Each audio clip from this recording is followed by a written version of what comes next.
Hey everyone, this is Brett Favre, Green Bay Packers Super Bowl champion. And you're watching Packers Total Access Live, your daily source for Packers content. Go Pack them.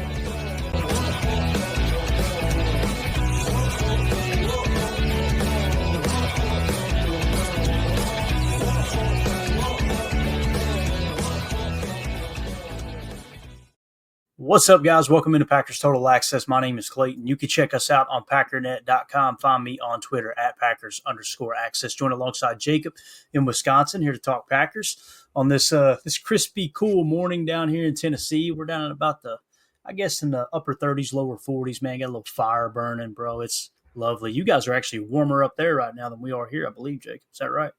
Yeah, I think it's like 50 degrees already. It's a heat wave.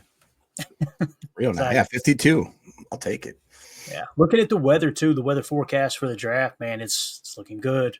Somewhere between 52, 58 in the daytime, only getting in the 40s at night, it looks like. So hopefully they hit that. No rain.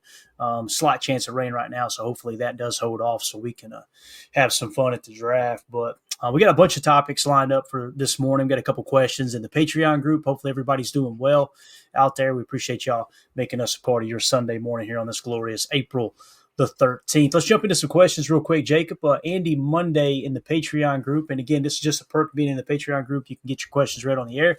Andy Monday says, hello, gents. I'm wondering who the Packers have lined up to announce their draft picks on stage. Have you heard? So many great choices. It's also been 20 years since Ted Thompson drafted Aaron Rodgers. Is crazy, man. I remember where I was when it happened. It seemed like I don't want to say yesterday, but it does not feel like 20 years ago. Any chance they'll show war room footage with audio of Thompson daring to consider Aaron? I'd love to hear that conversation. Even a specific tribute to Ted Thompson would be very appropriate. Man, that would be cool if they kind of unveiled some hidden footage, you know. It was really cool hearing Bob Harlan tell his side of that story. And, you know, Bob Harlan was the acting CEO at the time, the president of the Packers. And he hired Ted Thompson and put that whole thing together. Obviously, Ted and he went and got Mike McCarthy, brought him back to Green Bay and all that. But he said, you know, from Bob Harlan's standpoint, Ted Thompson came to Bob Harlan in the draft room and said, hey, Ted, can I speak to you outside real quick? Like, yeah, sure. And they stepped out in the hallway and he said, This kid, Aaron Rodgers, this quarterback, he said if he's on the board when we pick, he's the best on the board. I'm thinking about taking him, and I just want you to know there's going to be some backlash if we do that. And Bob Harlan said, it's your team, Ted. It's your team. You know, I'll back you. So he knew what was going to happen as soon as he drafted Aaron Rodgers, that fans were just going to lose their absolute mind because they already had Brett Favre on the roster, and then here we are. Years later, same thing happening with Aaron and Jordan. But it was really cool hearing Bob Harlan's side of the story. And there's never been anything that's caused me to lose a little respect for Bob Harlan. It's always gone up. Any insight we've gotten on Bob Harlan, it's like, I like him even more now. I thought that was really cool how he handled that.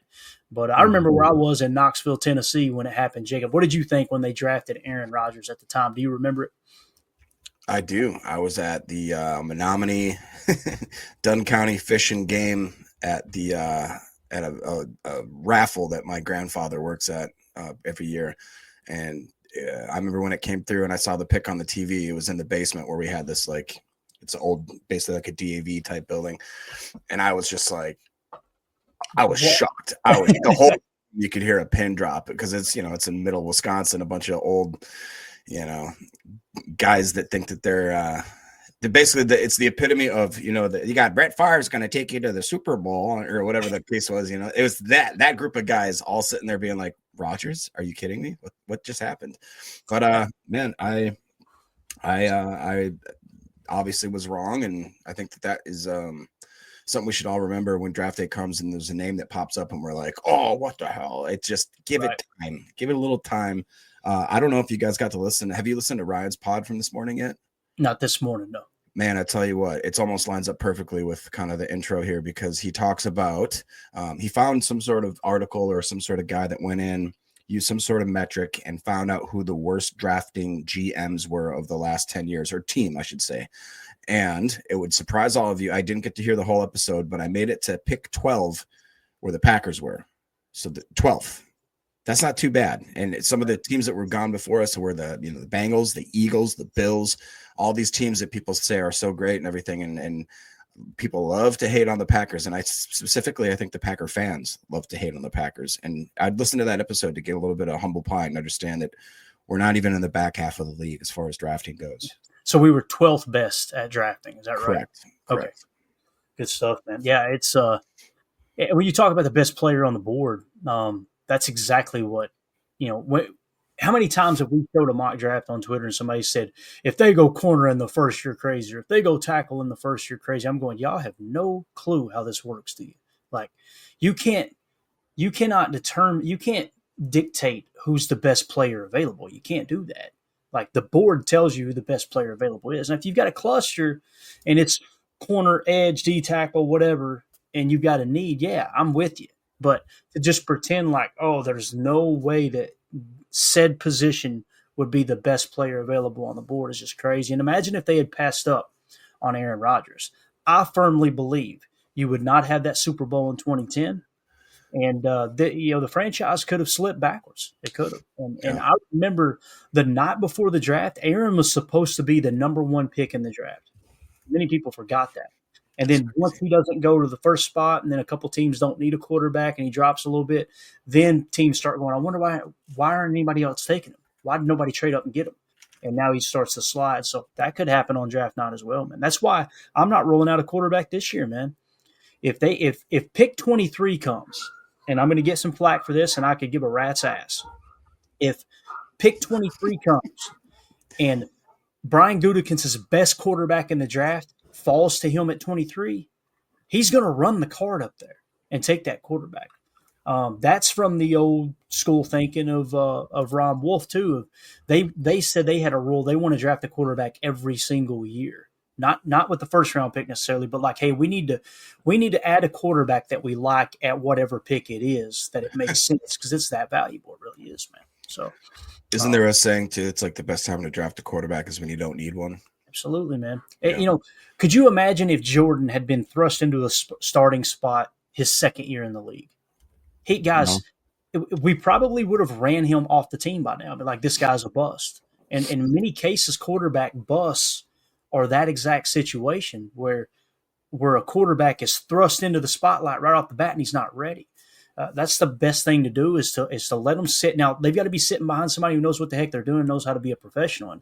And I know a portion of the fan base, the reasons we're not going to mention, love raking Aaron Rodgers over the coals. I posted a picture of Jordan Love and Brett Favre. You guys seen, I think I showed it yesterday. Yeah. Jordan Love and Brett Favre hanging out at a autograph signing. You would not believe how many people commented on there. Oh, Rodgers brainwashed him into the earbuds thing because he has wired earbuds. Who cares if he's got wired earbuds? I mean, are we to that point as a franchise that we're trying to pick people apart because they prefer wired earbuds over the cordless? I don't think it's honestly that. It's more political nowadays. That's what I'm saying. That's exactly what it is, and that's what I'm getting at. Is like, who cares what someone's political affiliation is? They play for your football team. You root for them as a football player. You want them to do good as a human being. It's mind-boggling to me. But anyway, and here's the thing. People go, oh, well, that doesn't matter, Clay. Mario even talked about this. I'll tell you why it does matter. Because you've got players on this team. Jordan, imagine Jordan. If you think Jordan doesn't see those kind of tweets that get, 100, 200,000 views on Twitter, and then they go in the comments and see Packer fans saying that stupid stuff, how do you think that's going to get the best out of Jordan on the field? Or do you want a quarterback who's, by the way, he's completely embraced everything about Green Bay, Wisconsin. Like he is just like Aaron did, just like Brett did. They've embraced this whole, hey, I'm a Packer. And then you see him with Keyshawn Nixon. Keyshawn Nixon got to the point where he couldn't even hang out with the fans on Twitter because they would be an asses. So, I don't know. That stuff kind of, again, man. And whatever your stance is on the wired earbud, I could care less, to be honest with you, man. If you think there's something dangerous about it, hey, more power to you. If you don't think it, more power to you. I just don't understand why we're trying to force each other to think like everybody.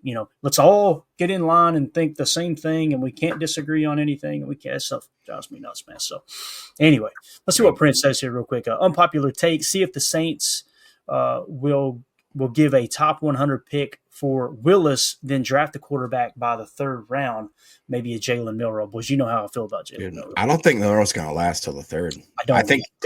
He may not last the 1st round, dude. I really am starting to think that like Pittsburgh or maybe even the Saints or somebody, I just think that he's too good. He's too fast. He's too good for him to fall to the 3rd. I don't see that happening, man. Mm-hmm. Yeah. I'm with you there. Rich Beck in the Patreon group says, I like that comparison of James Pierce Jr. to Brenton Cox Jr. Got me wondering what the scouting negatives were said about guys on the active roster. Did they turn out to be true? For example, what did they say about Watson and Dobbs? That would be a fascinating study, Rich. I wonder if I could go back. I probably have to pay for it, but if I could go back and let's say get Dane Brugler's Beast Guide from the last few years and kind of see if his scouting reports have held true, like, hey, because it's so hard to project these players from college to the pros. And that's essentially what you're trying to do with the draft. And that's why it's so hit or miss. And I think it's awesome you brought that up, Jacob, that we were 12th best at drafting because some fans think that we're bottom 5, But yeah. Well, and it's even more impressive because one of the metrics that they did look at was where you draft typically in the grade. And Deadfish brought it up. He goes 12th best, picking around 25 each year. And it's like that's massive. That is a big point that people don't take into consideration, that we're usually picking late, almost early second is usually where we're picking. You know what I mean? As far as where the draft talent accumulates to. And that's what makes it more impressive in my eyes that like Omar says right here, he says Goot's great at drafting after round 1, which I think he is on. I'd love to see the study that shows the hit rate after round 1. I'd bet my last dollar that Goody's pretty darn good. Yeah, definitely, man. That would be a fascinating study there as well. Chuck Goodman says, wasn't Milroe invited to the draft green room? He was invited to the draft, yes. Now, again, it doesn't mean he's going to be a 1st round pick, but it did perk my ears up. Like, I don't want to say it's rare they invite like 2nd and 3rd round picks, because there's been many times that later in the draft, someone's there and they'll walk them up on stage just kind of out of the blue, like, oh, that's cool, they were there at the draft. But I think there's a legit chance that Milroe could be there, man. There was some smoke to the Pittsburgh pick, like, hey, maybe he'll go to Pittsburgh because for anyone who rolls their eyes at Milroe and thinks, he can't be a pro quarterback. They said the same thing about your Super Bowl winning Jalen Hurts, by the way. Milroe is Jalen Hurts, essentially. Jalen Hurts had a strong arm, right? Had a few accuracy issues underneath. He was in a system where it was kind of a 2-read system, and they created a 6-back offense around him, and that's exactly what someone would do with Jalen Milroe. A 6-back offense is essentially, typically when you're playing defense, when you hear that terminology, when you're playing defense, you've typically got 5 guys you've got to account for on the field from a target standpoint, right? It can be 4 wide receivers, 1 running back. It can be 3 wide receivers tied in and a running back. It always equals 5, right? Well, when the quarterback can run an RPR style offense, it now becomes a 6-back offense where you've got to now account for the quarterback. You can't just go, all right, if we take all of his routes away, he's just going to have to throw the ball away. That's a dude that can hit you with an RPR, a run pass run option type thing. So Prince in the chat, Hurts is Milroe is Hurts, laces out. Love it. Finkel is Einhorn. Einhorn is Finkel. Blake B asks, what if Tyler Warren or Loveland is the pick? I wouldn't know what to think or how to feel. Let me close this out real quick. Again, shout out to everybody with the Patreon questions. Appreciate you. The best way to support the show is scan the QR code in the upper right or go to patreon.com/PackerFan Total Access. $3 get you everything on the site. It's just, it's more of an avenue for you guys to support the show as it is, in there to get excellent content, although we've gotten great feedback over there. So, all right. So here's the question. What if Tyler Warren or Loveland is the pick? I wouldn't know what to think or how to feel. Well, I know how I would feel about it. If Ty Warren fell to the Packers at 23, run the card. He's the 9th on our board. You're getting a top 10 talent in this draft at 23. Would not pass it up. That's me. And again, people criticized the Raiders last year because remember they took Michael Mayer, and then last year they turned around and took Brock Bowers. Well, now they're shopping Michael Mayer, right? And listen, Michael Mayer was one of the top tight ends coming out in the draft out of Notre Dame. It doesn't mean he's a bad football player, but Brock Bowers did historic stuff, right? So if you're telling me, hey, you can go get a Ty Warren and let's say that turns into Brock Bowers this year, right? And you couple that with Tucker Kraft, boy, now you're really pressing into 12 personnel. And as we know, all these defenses are built to run nickel defenses, whether it's a 4-2-5, a 2-4-5, a 3-3-5 Cub, whatever it may be. They're geared towards stopping 11 personnel. And when you throw a 12 heavy offense at them, they struggle. They don't know, exactly how they need to play that, because they're probably taking one of their best players off the field in a slot corner and replacing him with a lesser player because he has to play linebacker to stop the run. So I would be okay with Ty Warren. And then when it comes to Colston Loveland, boys, he's crept up on Ty Warren. He's now in the 11 spot on our big board. I'd be totally on board with that. Jacob, how would you feel about that at 23, man? I wouldn't necessarily be thrilled, but I wouldn't be upset in any way. Because like you said, that just means that Goody thinks this guy is the truth, right? And that would mean that we have probably one of the best tight end rooms in the game if you got Kraft, Warren / Loveland, and then even Musgrave bringing it up the rear there.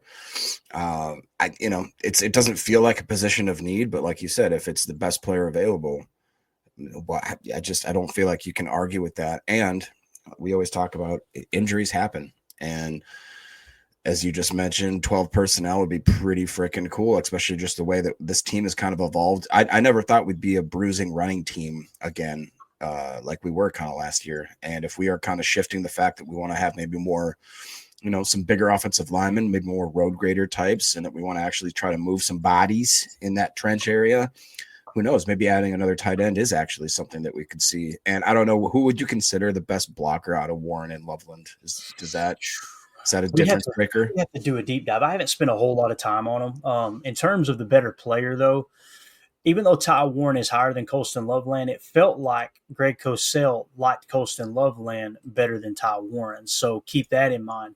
I want to say they were both used kind of flex, but on the surface, I think Ty Warren is the better blocker. I could be wrong there. I'm not a big Michigan guy. Let's see. Somebody said something here. Here we go. Blake B said, Loveland functions as a jumbo receiver in Michigan offense, but I don't know if it will calm the quote, we need a number one narrative. So it sounds like Loveland was probably used a little more as a receiver as opposed to Penn State and how they use Ty Warren. Doesn't mean Ty Warren wasn't flexed out. I'm sure he was as well. So looks like Warren had a run block grade of 52.8. Take that with a grain of salt. And Mr. Colston Loveland had a run block grade of 53.3. So, so probably about the same exact. Time. Yeah. Got it. Good stuff. All right, we'll come back to the draft board here in a little bit. Let's dive into a topic I wanted to hit on real quick, and that's somewhat of breaking news, I guess you could say, as a player we've talked about a lot, Jacob. Mr. Trey Amos out of Ole Miss. It's official, reportedly scheduled a top 30 visit with the Green Bay Packers. So Trey Amos is on that short list of players that the Packers at least want to take a look at. Again, it doesn't mean they're going to draft him, but they definitely want to get a better look at him. So we put a little article together on him, kind of give you his origin story. The Green Bay Packers reportedly scheduled a top 30 visit with Ole Miss cornerback Trey Amos, per team sources. Easton Butler, again, sharing the information with us, eyeing him as a high upside prospect in the 2025 NFL Draft. Ranked number 45 on the PTA Big Board, Amos brings a chiseled 6 foot, 195-pound frame with 31.25-inch arms, offering the Packers a blend speed, physicality, and ball skills to anchor their secondary. Here, look at it, like a grown-ass man in high school, didn't he? Look at this boy right here. Yeah, so scouting report coming out of high school, a 3-star recruit from Catholic Memorial High School in New Iberia, Louisiana. In the 2020 class, Trey Amos emerged as a promising defensive back with a 90.12 grade from On3 at 6'1", 175. We know the real measurement was like 6.5 is essentially what it came down to. He used smooth hips, explosive bursts, and a flair for disrupting passes, complemented by his basketball athleticism as a high-flying guard. His senior tape revealed tenacious man coverage skills and a knack for jumping routes, earning him all-district honors, ranked number 22 among Louisiana prospects by On3.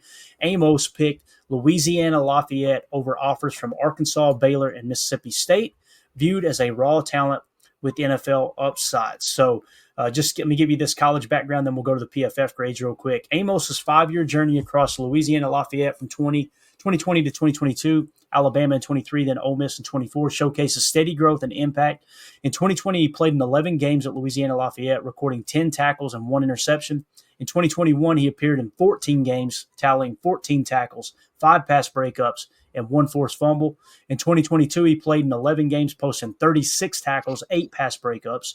After transferring to Alabama in 2023, he played in 13 games, logging 12 tackles and 5 pass breakups. At Ole Miss in 2024, he started in all 13 games, earning all first-team SEC honors with career highs of 55 tackles, 3 interceptions, 13 pass breakups, and 1 forced fumble. So his career totals came to 62 games, 127 tackles, 4 interceptions, 31 pass breakups, and 2 forced fumbles. When you look at the PFF grades here, Jacob, 2020, 56.9, then he jumps to a 77.2, falls back to a 71.5. At first year at Bama there, 71.6, and then he transfers over to Ole Miss and just blows up, 85.6. Mostly an outside corner last year, pretty much predominantly an outside corner. Played in the box a little bit, but those are probably nasty splits, I imagine. Yeah. The more I see Trey Amos, the more I just really do think that he would fit what we want in a cornerback, especially. Would you be okay with him at 23? I don't know if we've talked about that before. My answer to that, Jacob, is always yes, because that means Goody had a grade high enough for him to be picked there. Now, if you were to say going off our board, that's the thing. Our board suggests, no, I wouldn't take him at 23, but he's going to be gone at 54. So you got to make that decision, right? And that's where you're talking about reaching for need, right? Well, and I was going to say, because I feel like it's specifically for this draft and this situation when cornerback is apparently a need, especially if Ja leaves, obviously. To me, he seems like jumping even a half round higher of where you would normally want to take him is justified because of the fact that every other cornerback high prospect, it seems like, besides him and Jahdae Barron, have an injury history, and not just a small one. You know what I mean? We got everybody you could think of: Ravel, freaking the guy from Notre Dame, guy from Michigan. And it's like if we have to sacrifice maybe one quote unquote reach to really get maybe the most stand up kind of plug and play type corner that doesn't have injury issues, I'm okay with that this year specifically. So I would be all right if the card comes in and pick 23, we go with Trey Amos. I wouldn't be super pumped about it just because of the value, like you just talked about. But I really like the way he plays. I love the fact that he's not afraid to get dirty in the run game too, which obviously that could be a double-edged sword if it comes back to bite you in the butt like it did with Jair a little bit. But I think he's scrappy. I think the size is almost perfect. And it'd be cool to have another famous Amos back there, Yeah, and what really grabs my attention too is how Bama went after him from UL Lafayette. And then, of course, Ole Miss swoops in and probably gave him even more money, with how college football is structured now. So those two big SEC programs, they seen something at Lafayette that they went, whoa, we got to have this dude, right? So I think that's huge too, to kind of take into consideration some of the coaches that were definitely wanting to have him in-house. So we talked about college statistics already. Let's go to the RAS card. He scored an 8.37.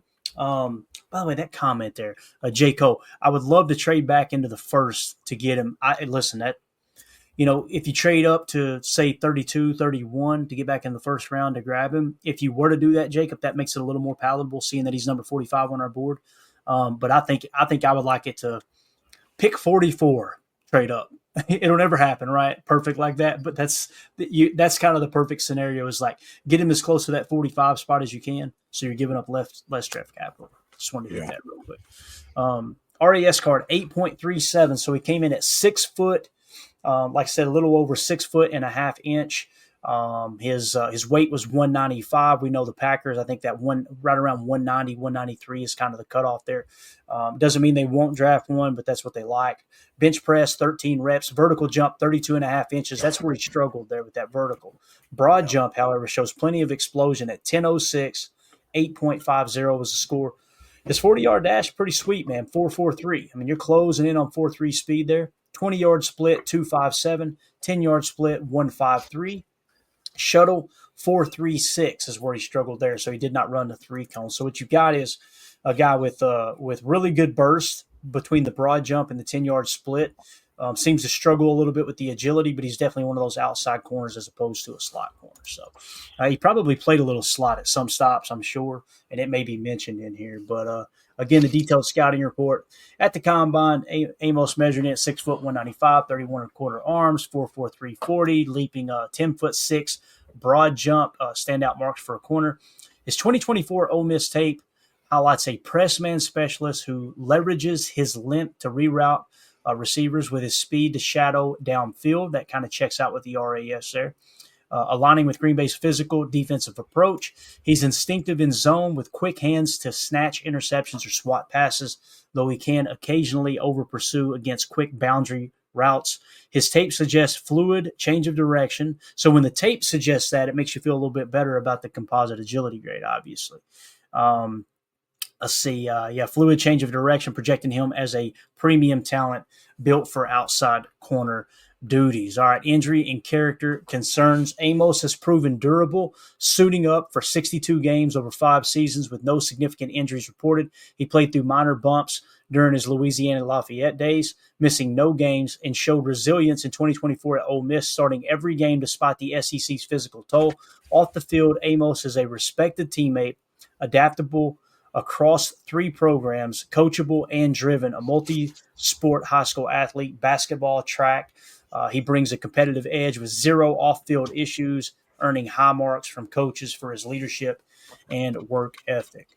And then, of course, when we look at where he's being mocked right now, here's the problem, right? When you look at how he lines up on our board where he's being mocked, the most recent mock drafts as of April 11th, it looks like the 10th and the 11th, all those mocks here, 29th to Washington, 23rd to the Packers by NFL.com, 23rd to the Packers by the Chicago Tribune and Brad Biggs, 30 to the Buffalo Bills from Underdog Fantasy. He went 26th to the Rams, according to CBS, and then the 33rd team, Marcus Mosher, had him going number 30 to the Bills. It seems like many people now, Jacob, in the media are seeing him as a late first-round pick. Yeah, I mean, honestly, when I asked that question, if you thought that we'd get him at 23, I didn't expect even some of the mocks to be even close as this is. I mean, obviously with the 2 that get mocked to us, and then, I mean, I really have a trouble seeing him getting out of the first. Is the just because, like I said, of the injury concerns with the other ones. Omer said, Jake said cornerback is not deep this draft, so Goot having to find a couple good ones, at least one starter to go with Hobbs, Valentine, and Nixon. Do you see that sentiment where I think, we always talk about how we don't want to draft on need, and we're not going to we're just not going to paint ourselves into that corner. Do you think, though, that because of the fact the cornerback position is so limited at the top end, that Goody feels a little more pressure to maybe find a guy in the first or the second or the third? Because after that, I mean, we've looked at the mock drafts. We've done the test. We've done many examples. It falls off pretty darn quick. And unless you're very confident that you're going to find an absolute steal in the back end of that draft, I do feel like you got to feel a little more pressure, right, to do it early. Yeah, I mean, I can't remember who it was. They said that was the case. If you watch this show, you've heard us talk about it 1,000 times. Every time we do a mock draft, we go, boy, you don't take a corner early, you end up in no man's land. So that's something we've pointed out over and over and over all offseason. So what you end up with is when you do these mock draft scenarios within the building, you're trying to look at different scenarios of, okay, if this team goes this route early and then they go here and then they go there, how does that affect our board?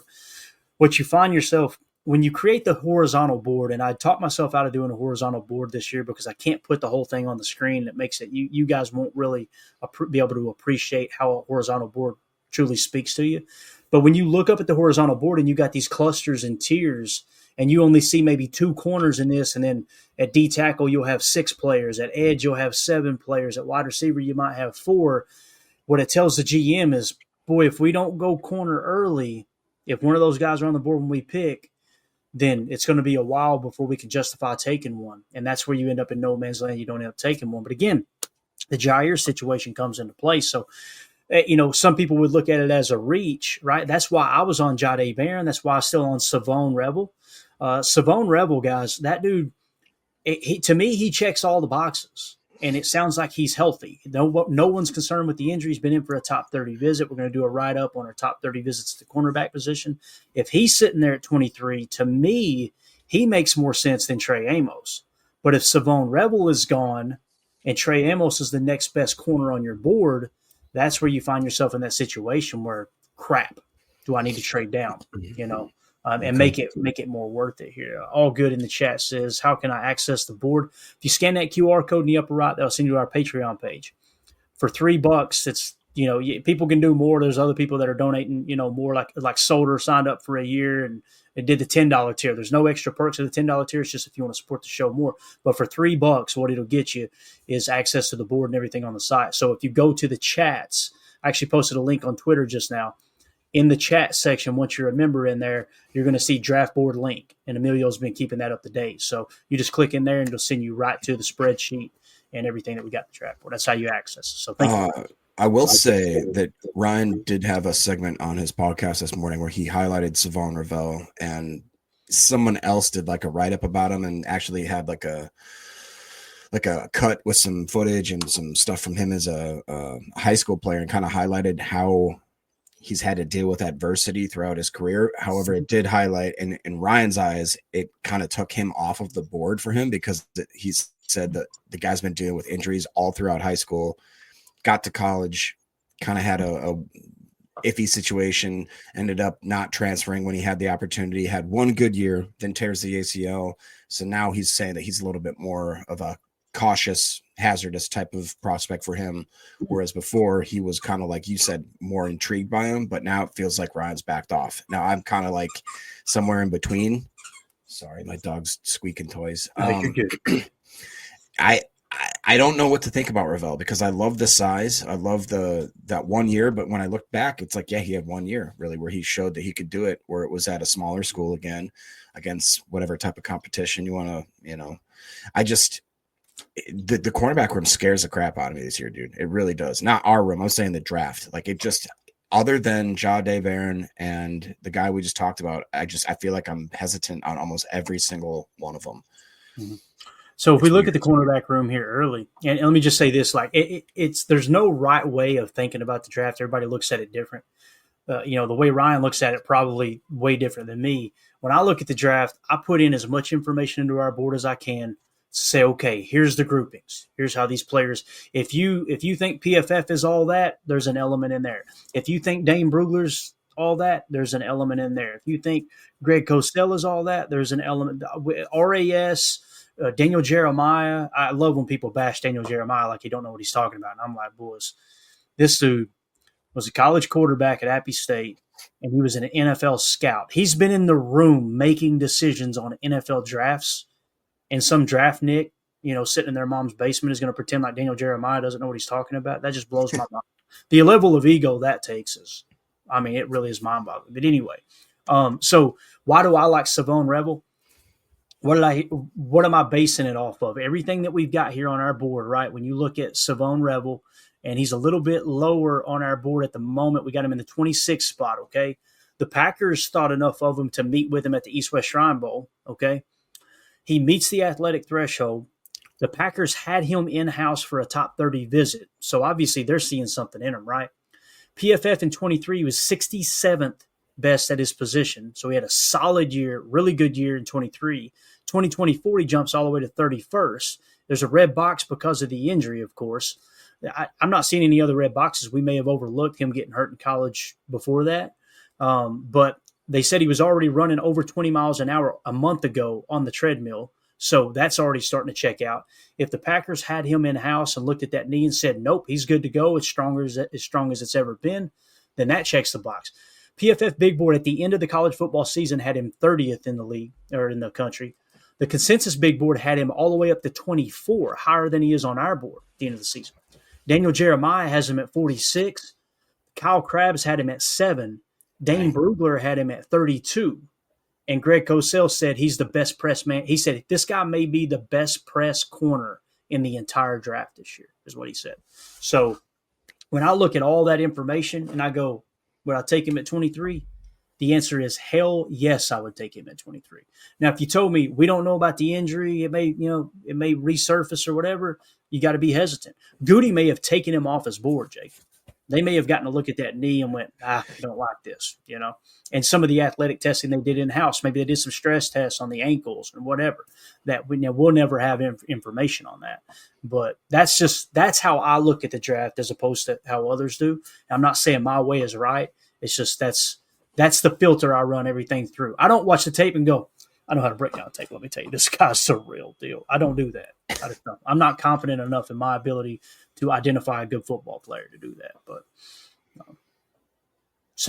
that's in terms of corners though. Will Johnson, right? He's in the 10 spot. Then it's Jahdae Barron. I would love to have Jahdae Barron. He's probably going to go top 10, top 15. I was just going to say, I think he's going top 10 now. Yeah. He's in the 16 spot. And then you got to jump down to the 26 spot for Savone Revel. And then you go on down to the next corner is, I'm pretty sure, Trey Amos. So you see the drop-off, right? The drop-off is pretty significant. Where did he go? Hold up a second. Let me search real quick here just to make sure we find him. So Trey Amos. Or Trey Amos, I'm sorry. Get those two mixed up. Two Treys on the same team. So he's in the 45 spot on our board. So that would be the next corner. So it drops off significantly, man. Again, it comes down to Savone Revel. If we were going strictly off our board, Jahdae Barron and Will Johnson will be the three corners I'd be willing to take at 23. Again, if they take Trey Amos at 23, that means they had just as high a grade on him as the others. Now, I want to mention this real quick. You got a comment? Go ahead and hit it real quick, Jake. Oh, no, it's just Chuck saying that Ravel still scares me in the first round. Small school plus injury. Second round, I'd take a chance. I'd definitely feel more comfortable in the second, but I just don't see a situation where that guy lasts. Yeah. He's too good. People will take a chance on him. I don't. Right. So now what we've got on our big board here, guys, these are the top 30 visits that we've had so far. And we're going to run through them real quick, and then we're going to talk about this spade over here that we've now added to the board. You notice everything has just been this process building up to the draft, right? James Pierce Jr. in the 12 spot, which, by the way, really excited about this. Tomorrow night, we're going to have Dave Hooker on the show. We're going to open the show with a 10, 15-minute interview of Dave Hooker. For those of you who don't know, Dave Hooker has covered the UT Volunteers down here forever. I just reached out to him on Twitter. He said, heck yeah, I'd love to come on the show. I have not coerced with him. I've not asked him, how do you feel about this player? You guys know we've been trying to get more and more information on James Pierce Jr. We're going to ask a guy who's right down here in volunteer country, right off the bat, James Pierce Jr. Is he a problem for a program or not? Packers had him in for a top 30 visit. Do you think he has character issues? He may say, yes, this dude's a basket case. He may say, nope, that's all overblown. I'm eager to have that conversation with him. We'll also try to hit on maybe 2 or 3 other Tennessee volunteer prospects and get his take, because he's done a podcast and experience watching the Vols very, very closely just down the road here from where I'm at. So anyway, James Pierce Jr. in the 12 spot. That's just a little promotion for tomorrow. Number 15, Shamar Stewart. Number 20, Emeka Egbuka. 21, Michael Williams. 24, Josh Simmons. 26, Savone Revel. Number 35, Tyleek Williams. 37, Matthew Golden. 39, TJ Sanders. 45, Trey Amos. 103, Jacob Bayer. 117, Isaiah Bond. 135, Anthony Belton. 239, Dalton Cooper. 292, John Williams, offensive tackle. Jason Marshall is in the 339 spot. Essa Pohl is in the 364 spot. And Micah Robinson is in the 440 spot. So when you see the gold names here, Jacob, the Packers last year, they love Senior Bowl guys, right? They absolutely love Senior Bowl guys. So what we did was we took Senior Bowl participants in top 30 visits and we lighted them up in the gold here, okay? So that says they're kind of primed for the picking. Now, the spades mean not only were they Senior Bowl guys in top 30 visits, but they also meet the athletic threshold for the Packers, okay? So when you look at it through that perspective there, you've now got 3 guys who are really, really primed for the picking for the Packers. Shamar Stewart at 15, TJ Sanders in the 39 spot, and now Trey Amos is another one in the 45 spot. So John Williams has not met with them? Is that what that is? Well, he doesn't qualify. He wasn't a Senior Bowl participant. Oh, Senior Bowl. Okay, gotcha. That's the other outlier. He's close though. I mean, that's one to keep an eye on there too. I really like him. Of the 11 draft picks last year, Jacob, 8 of them participated in the Senior Bowl. Wow. So they love their Senior Bowl guys. So again, that's just to kind of zero in that target a little bit closer. And here's some of the players. Now we just identified Trey Amos. Why do we like him? Right? He's in the 45 spot, outside corner. He was a team captain. The Packers met with him at the Senior Bowl. He meets the athletic threshold. He is a top 30 visit target, right? Greg Cosell, let's add a little extra caveat. Greg Cosell raved over him. 5-point bonus there. And his RAS is 8+, as you guys know. Goody has a history of taking RAS, guys with an RAS of 8 or higher there in the first round has been the most recent thing there. So you have the floor there. Anything you want to add to that information? I thought it was cool that we've got that now narrowed down to 5 players that meet that max criteria, and then 3 that are like, boy, these guys right here seem like real Packer guys. Yeah, I mean, honestly, have you looked into the fact of whether or not you can put a little money maybe on a few of these prospects? Because like you said, you get to a certain point of the draft, and you'd have to think that those odds are pretty good. And honestly, I mean, would you say 8 out of 11 that we did last year? 8 out of 11 were Senior Bowl participants last year. So I'd be hard pressed to find that at least 1 or 2 of these in gold aren't Packers wearing the green and gold. Now, last year we had the list narrowed down to 7, and what that list was Senior Bowl. I think it was Senior Bowl and top 30 visit was the criteria. So we took it one step further this year. So if anybody who's in the gold, what I would like to do is put a little action on them to be drafted, because the odds are so astronomical that you could put very little money and get a good little lick on it, So I would like to do that. I think that would be fun. Watch none of them hit this year, right? And that's okay. That's the price you pay. Again, you never bet a dime that you can't afford to lose, right? That's the way you go in there. So I just love how the board's coming together. I think it's really, really cool. And then you'll see like the little wrestling emoji. That just means they've got a wrestling background, like Esapole's got a wrestling background. A couple different things like that we've added in as well. So, and we're going through doing the final sweep. I got through the top 50, double and triple checking the RAS scores because they've fluctuated and changed. So we should have that finalized here in the next couple of days as well. So anything else you want to say or hit on here with the board before we move on to the next topic, Jake? No, that's good, man. All right, there you go. That's going to do it for hour 1. For those of you listening on the pod, we will see you on the other side for hour 2, where we're going to talk a little defensive tackle. Appreciate y'all.